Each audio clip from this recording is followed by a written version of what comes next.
Welcome back. So, we start with a brief recap of what we did last time.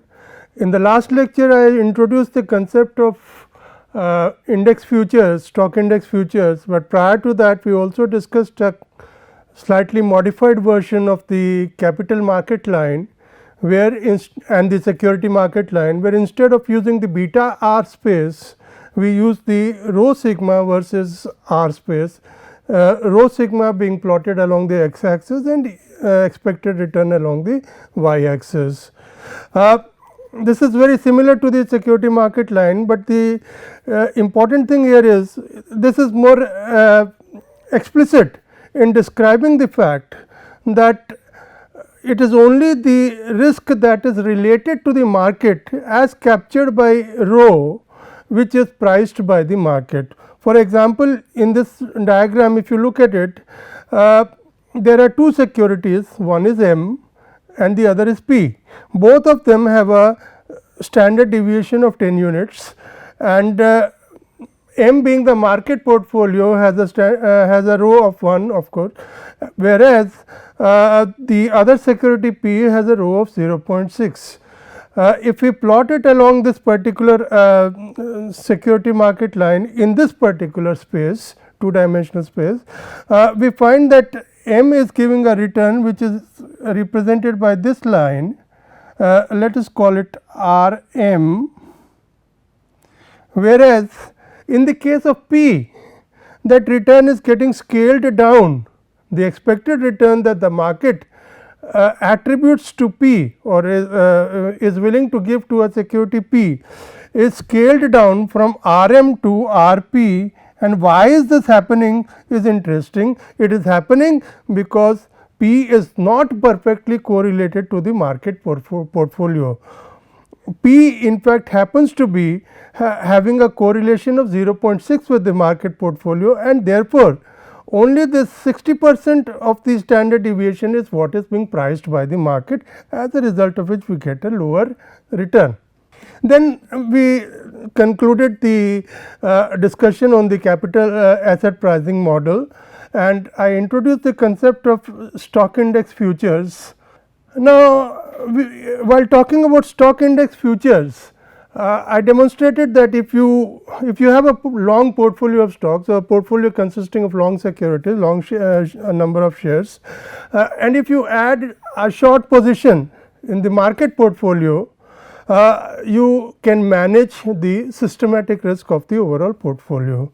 The systematic risk gets reduced, it can be reduced to the extent that it completely vanishes, and only the unsystematic risk component remains if you add short or if you short the market portfolio and together with your existing portfolio. The interesting point here is the fact that why do we take the weights of short instruments or short positions as negative. To explain this, to explain this, let us understand what we mean by shorting a particular security. We borrow that particular security, sell it in the market in anticipation that the price goes down at a later date when we buy the security from the market and replenish it to the original owner. Therefore, in such a situation, because we have sold the security at the price S naught at time t naught and we later on buy the security at a price S t at a later time capital T. Therefore, the profit as obtained by us is S naught minus S t, in contrast to what is the normal practice of calculating profit as the increase in value over a time period, which is S t minus S naught. This in other words, the profit turns out to be negative of what is the conventional profit for a long position.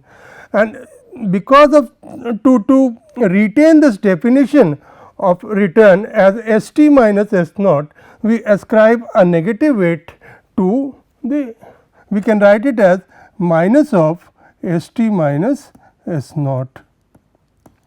We can write it as minus of S t minus S naught, and that this negative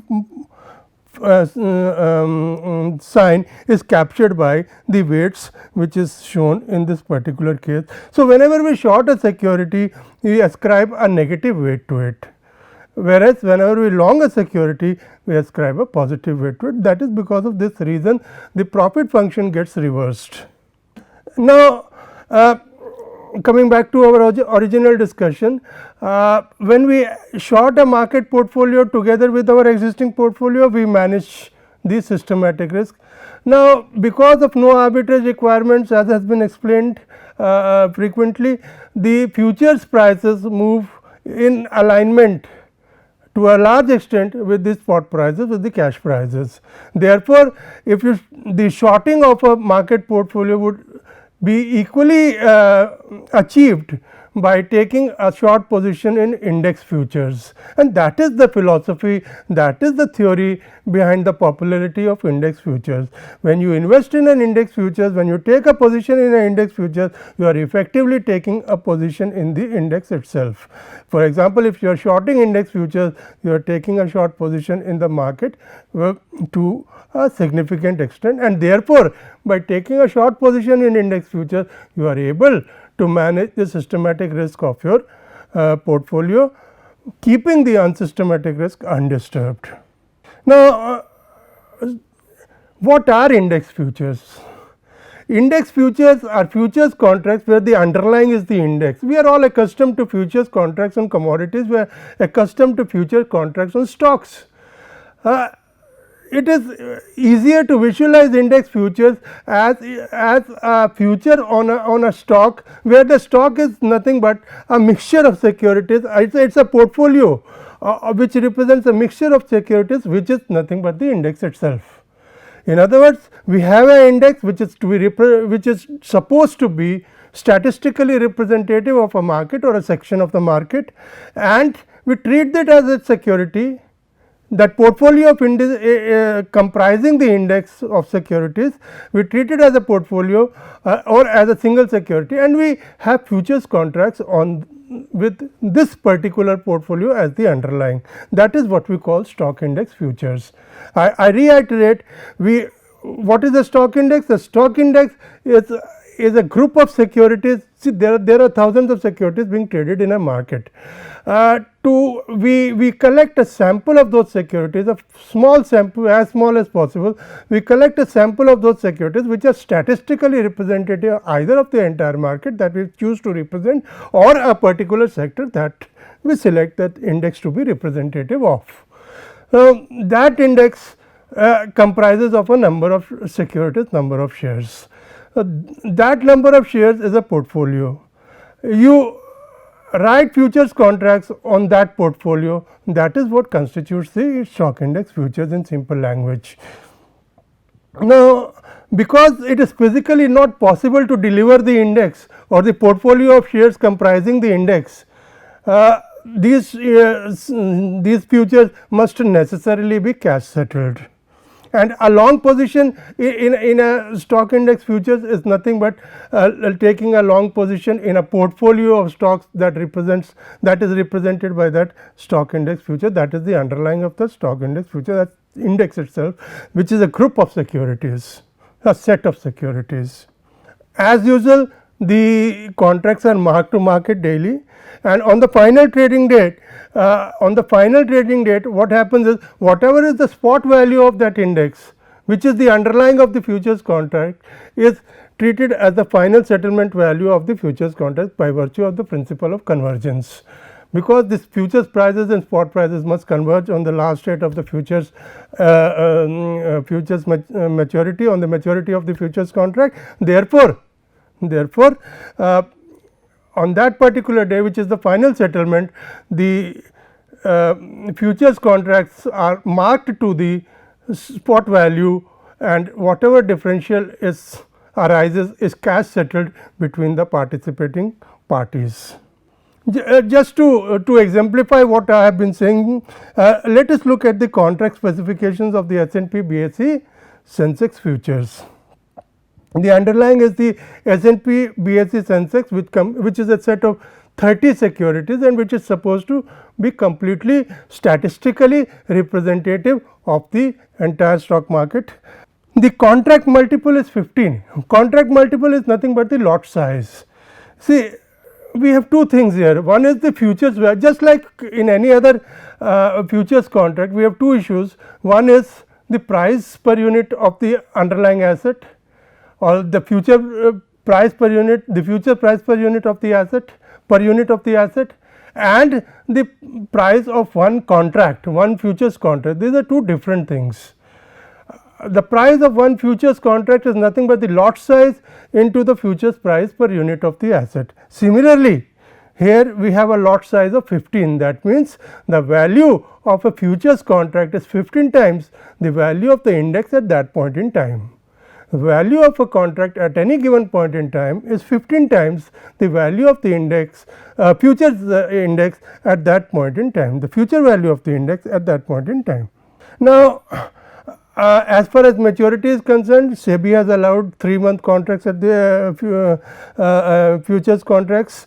Therefore, we have in fact monthly contracts, 3 sets of contracts: the near month contract, the middle month contract, and the far month contract. The near month contract, the contract which is the next contract to be maturing, thereafter the middle month contract, and the far month is the latest contract in terms of maturity. When the near month contract matures and is closed for trading, the exchange releases a fresh contract to take its place with a maturity of 3 months. Therefore, at any point in time, we have 3 contracts available for trading at a gap of 1 month each, with maturity of gap of 1 month each. The tick size, now the tick size is the minimum fluctuation in the price of the futures, that is per unit of the futures, that is per unit of the index, and that is rupees 0.05 as of now for the S&P BSE Sensex index. Now, please note, these contract specifications vary from contract to contract. They are different for different contracts, and they are notified by the exchange where these contracts are traded. So, the tick size in the case of S&P BSE Sensex is 0.05, that is, the futures price changes in steps of 0.05 rupees. So, what would be the change in the value of futures contract, the entire contract? That would be 15 times of this, and that is 0.75 rupees, 0.75. That is the minimum change that can take place in the value of a futures contract, and the futures price itself can change at 0.05. The closing I have already explained. The closing value of S&P BSE Sensex in the cash market is taken as the final settlement price of the futures contract on the last trading day of the contract for settlement purposes. Now, we come to the applications of stock index futures. Obviously, the prime application is for hedging. We also have speculators in the market, and we also have index arbitrages that identify opportunities where there is a mismatch between the spot value of the index and the futures value of the index, and thereby try to take advantage of this differential as and when it arises, provided it is provided they can locate it. The primary application is for hedging. Now, when we talk about hedging, we are essentially talking about the management of beta risk, management of systematic risk. As I have been emphasizing, the stock index futures are a mechanism or provide a mechanism for managing the beta of a portfolio, and therefore, by taking short positions in a long portfolio or vice versa, we can play around. In fact, we can even increase the beta by taking long positions of an existing long portfolio. So, it really depends on what we want to do, but we can manipulate the beta, we can manage the beta, we can play around with the beta by taking positions in index futures. And by virtue of this, we can manage the volatility of our portfolio, we can manage the investment of our portfolio, and also if we are particularly fanciful of a particular security based on some philosophy, some knowledge, some expert knowledge, some information, whatsoever it may be, we can take advantage by cutting out the systematic risk and thereby reaping the rewards of the unsystematic component, provided we feel that it is likely to operate to our advantage. There are some examples where stock index futures are used for hedging. We have a pension fund which is holding a diversified portfolio, and it wants to it is carrying the perception, the fund manager has the perception that there is going to be a lot of volatility, or the equity prices are likely to fall, the market is likely to fall as a whole.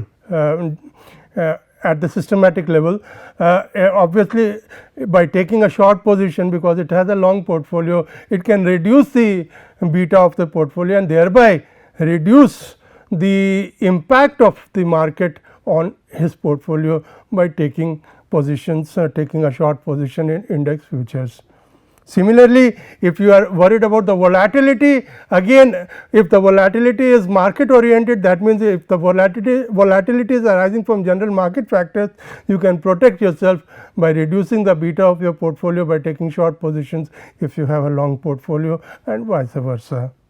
And then there can be a situation where you are likely to receive a certain amount of money at a future date, and you plan to invest it in the stock market, and you are worried that at the point that which you are going to make the investment, the index and the security prices are going to rise too much substantially, and therefore, the value of your investment is going to fall. You can protect yourself against this particular scenario by taking a long position in stock index futures. Now, by taking a long position in stock index futures, you are effectively taking a long position in the underlying asset, and thereby you are in a sense fixing the price at which you are going to make the investment at a future date, and therefore reducing substantially the risk due to escalation of prices when you actually make the investment in the cash market. In other words, if the cash market prices, you can look at it in a different way also. If the cash market prices increase, so would the futures prices, and so would the value of the futures indices, and therefore you would make a profit on your long position on the stock index futures, which would compensate you substantially for the increase in prices of the cash market. Here we are talking about a specific case where you feel that you have some special knowledge about a particular security, and you feel that this particular security is behaving or is likely to behave differentially from the overall market due to some information that you have. You may have this, you carry this perception, and you want to take advantage of this. So, what do? From the security, you isolate away, or you trade away, or you remove the insulate yourself or insulate the security from the effects of the market. How can you do that? You simply take a short position in index futures, and this short position will cancel the systematic component of the risk of your particular security, and so your particular security now has only the unsystematic risk component. If you feel that this unsystematic risk component, which the market perceives to be random, is going to operate to your advantage, then you can make use of this strategy. Let us take an example to illustrate this. Consider an investor who in April holds 20,000 IBM shares, each worth $100. Each share is worth $100, and he has 20,000 shares. The investor feels that the market will be very volatile over the next 3 months, but that IBM has a good chance of outperforming the market. He has a perception based on whatever reasons that he may have, based on some information, some knowledge, that IBM shares are likely to outperform the market, and therefore, he wants to remove the systematic risk, because he feels that the market is going to be very volatile. So, let us throw away the volatility and let us focus on the IBM. How does he do it? He takes a short position in the August futures, or any appropriate futures contract, index futures, and thereby he cuts out the systematic risk component. Let us see what the beta of IBM he has estimated to be 1.1. The data is given here. Suppose that the current futures price for the August contract is 900. The current futures price, index futures, is 900, and each contract is for delivery of 250 times the index. This is the contract multiple. This is Z, the contract multiple, and this is the value of the index, the futures value of the index. The closing positions value of the stock is 90, and the closing value of the index is 750. In other words, the share has decreased from $100 per share to $90 per share during the holding period, and the indices have decreased from 900 to 750. Please note, you got a short position here in the index futures, you have taken a short position in the index. Let us see the outcome. Now, number of futures contracts we worked out. This formula we will talk about in a few minutes, but for the moment the number of futures contracts work out to 10, 9.78, which has been rounded off to 10. How this formula comes, we shall arrive at in the next couple of slides. The loss on the stock, because we have got 20,000 shares and the price has gone down from 100 to 90. So, the loss on the stock is $200,000. Now, what is the profit on the futures? We have got 10 contracts, the contract multiple is 250, and the price change is from 900 to 750. Remember, we have got a short position, so we have made a profit. The prices have gone down. Since we have a short position, the prices have gone down, therefore, we have made a profit here. And what is that profit?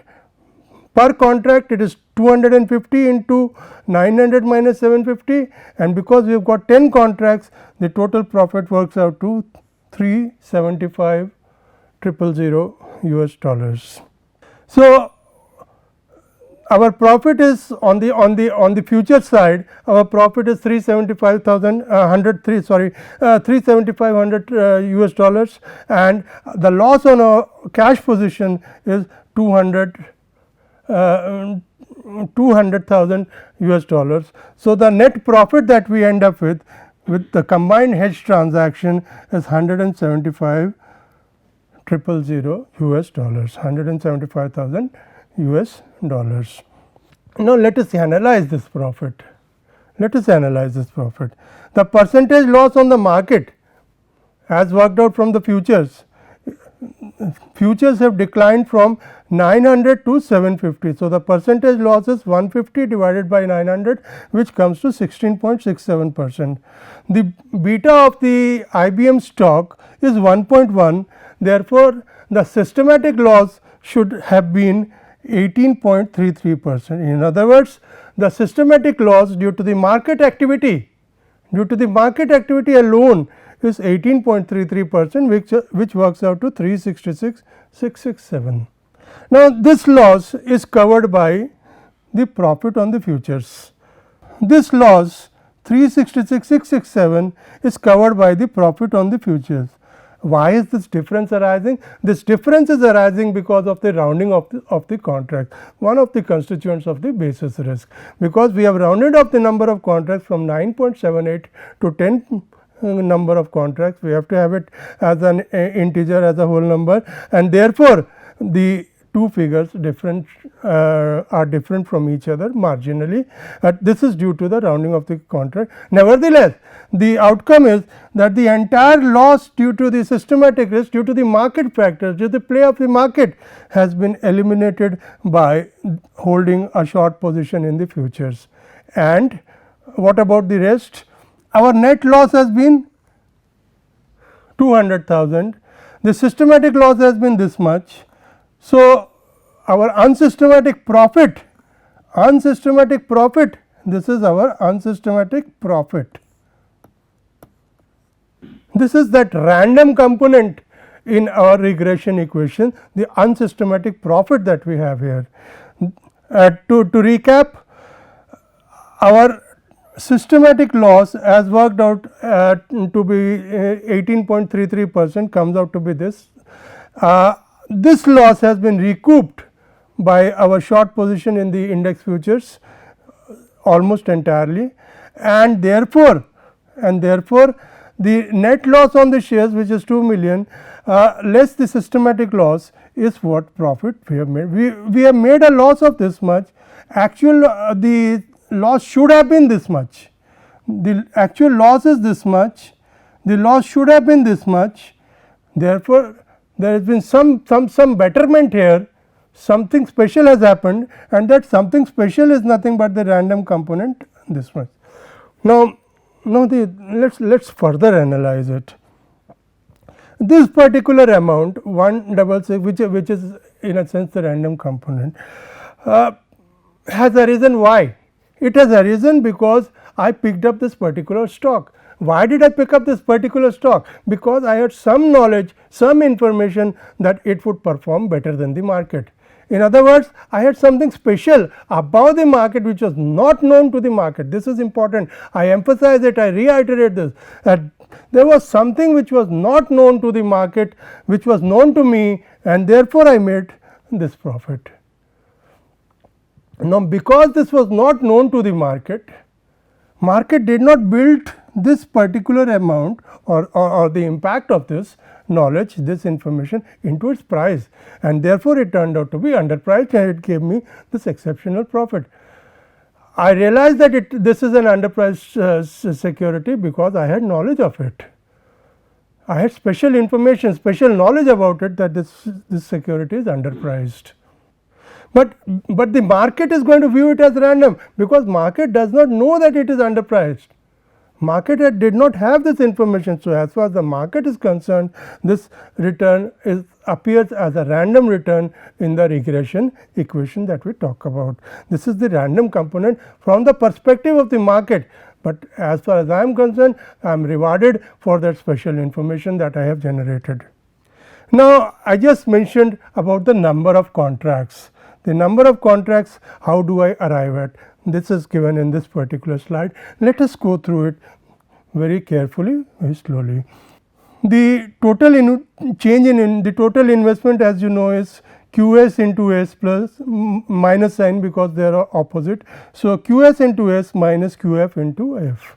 The position, the cash position into the cash price at t equal to 0, and the futures position into the futures price at t equal to 0. And since they are opposite, we have the minus sign.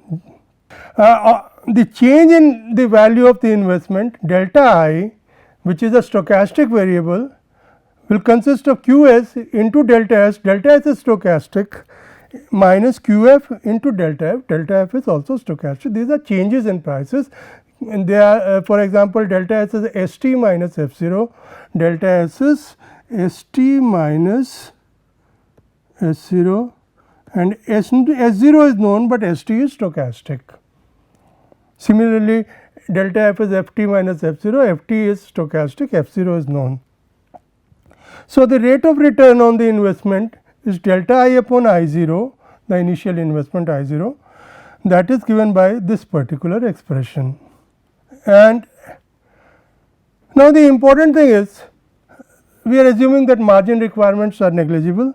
Therefore, the initial investment is nothing but the cash value of the exposure, the cash value of the exposure, because futures do not entail any initial investment, assuming or ignoring margin requirements. And therefore, instead of I0, we have written it IS0. S represents the cash position, and I can write IS0 as QS into S0. S0 is the price per unit at t equal to 0, and QS is the quantity. Therefore, the initial investment, which is IS0, is nothing but this expression. Now, simplifying this, what do I get? I get delta S upon S0, the QS cancels out, minus QF upon QS into delta F upon S0. I multiply by QS, QF upon QS, I multiply by f0 and divide by f0, multiply by f0 and divide by f0, and I get this expression. Now, this is nothing but, if you look at this, this is nothing but the return on the futures, and now I apply the CAPM. This is the return on the spot on the cash market, which I have taken as RS, it is a stochastic variable.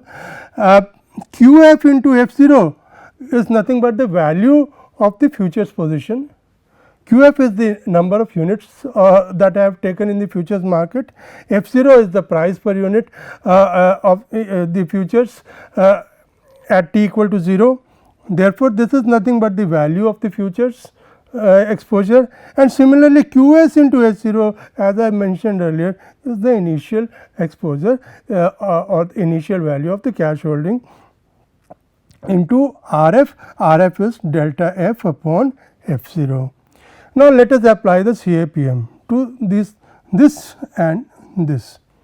As far as this is concerned, RS is concerned, RS the mean of expected value of RS is given by RF plus beta s into this expression. It is quite straightforward use of CAPM. As far as RF is concerned, it is similar except for the fact that RF is missing. RF is missing. Why is RF missing? Because why is RF missing?